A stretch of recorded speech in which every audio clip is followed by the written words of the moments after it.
Before we start working with incidents in Mission Control, let's take a look at how incidents are triggered and how you can manually trigger an incident. When an incident is created on the system, Mission Control can be told to look for specific triggering events. Like if we're looking for an intruder in a secure room, we can program Mission Control to look for an event where the door to the room is forced open and then the camera in the room detects motion. If both of these events happen in that order and within a time range we set, Mission Control will create an incident and place a pin on the map where the incident originated. This would be the door to the room in our example. We can also tell Mission Control that we would like people to be able to trigger the incident manually as well, in case the door is not forced open or the camera view has been obscured. We have a switch in the incident configuration to allow users to trigger incidents manually.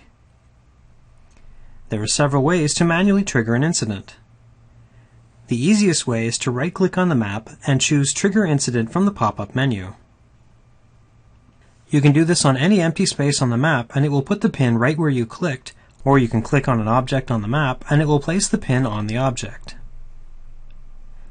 When you do this, the map or the object you clicked on will be considered the location or source of the incident.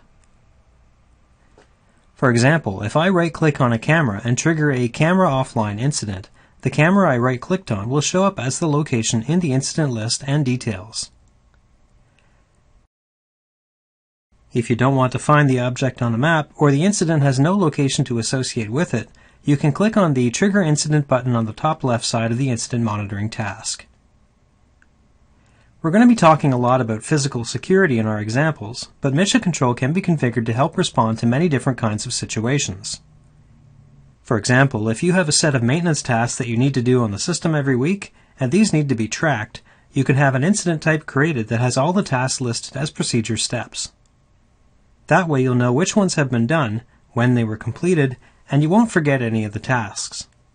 They don't have a physical location, but you could still manually trigger the maintenance tasks incident every week when you start to work on it. You can also trigger an incident from the area view in the monitoring task. Just right-click on an entity like a camera or a door and choose Trigger Incident. In case you know something is happening near one of the entities but is not associated with it, you can right-click on the entity, choose the Locate Me function, and right-click on the pop-up menu that comes up to trigger an incident at a spot near the entity.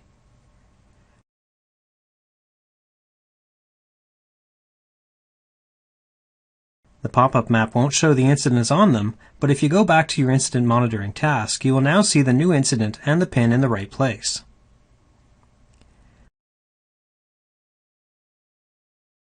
Once you've clicked on Trigger Incident, you'll get a window where you can choose an incident from the list, type in a comment to include in the latest activity, and view or change the location. The only incidents that will show up in this list are the ones that have the manual trigger option enabled to keep it from being cluttered and hard to find the incident that you're looking for. Additionally, if a category doesn't have any manually triggerable incidents in it, the category will be hidden as well. If you need to manually trigger another incident while working on the details of the first one you triggered, you can have multiple manual trigger windows open.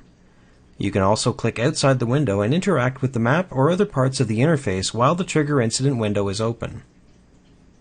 Click the Trigger button when you have everything selected and any comments typed in, or click Cancel to get rid of this particular window.